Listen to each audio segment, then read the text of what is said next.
Je me demande à quoi je ressemblerais si j'étais un poisson. Bof, moi je ne te vois pas en poisson, plutôt en otarie. Et pourquoi pas en phoque pendant que tu y es? Les otaries et les phoques sont de la même famille, Whoops. Mis à part que les otaries sont plus intelligentes. D'ailleurs, ce sont des otaries que l'on voit dans les parcs aquatiques.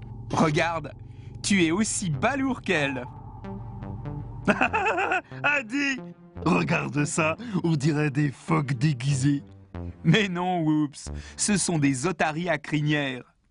Il est vrai que les otaries et les phoques se ressemblent, mais plusieurs points les différencient. Déjà, les phoques vivent dans les mers glacées et les otaries dans les mers plus chaudes, car les otaries supportent moins bien le froid que les phoques. Ah oui, je vois. Les otaries se distinguent aussi des phoques par leurs oreilles apparentes et leur fourrure. Continue, hein, je t'écoute. Les otaries se déplacent plus facilement sur Terre que les phoques. Elles utilisent leurs nageoires avant pour bouger et peuvent se déplacer assez rapidement sur Terre comme sur mer. Mais, enfin, moi, je suis sûr que je peux la battre à la course. On parie? Bon, ça va aller, je lui laisse le bénéfice du doute. Regarde, les otaries vivent en troupeaux.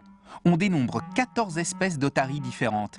Celle que l'on voit devant nous, c'est l'otarie à crinière ou lion de mer.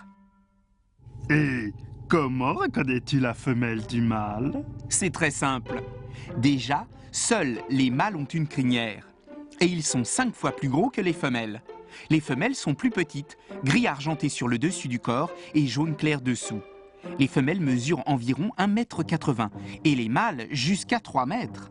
Ah, au fait, c'est pas parce qu'ils ont froid que les mâles ont un col de fourrure. C'est juste pour qu'on les reconnaisse. C'est pour être beau.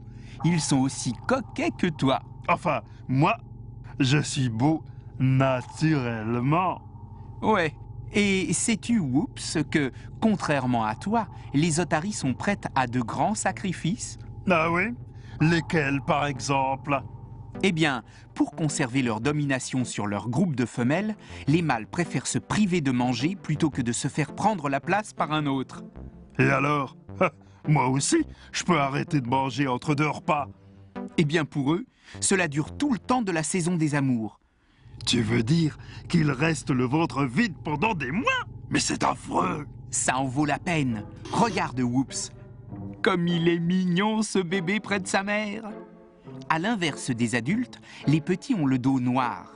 Les femelles n'ont qu'un petit à la fois et la grossesse dure 1 an. Mais dis-moi, après, les otaries doivent se jeter sur la nourriture? D'ailleurs, qu'est-ce qu'elles mangent? Les otaries se nourrissent de poissons, de calmars et de pieuvres. En plus, personne leur apporte leur repas tout cuit sur un plateau. Il faut qu'elles aillent le pêcher. Oui, en plongeant en eau profonde, jusqu'à 180 mètres. Si elles en ont la force. Mais oui, ne t'inquiète pas. Salut les terriens!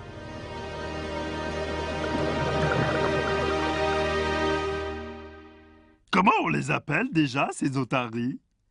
Des otaries à crinière ou lions de mer. Elles vivent près du pôle Nord. Elles sont de la même famille que les phoques.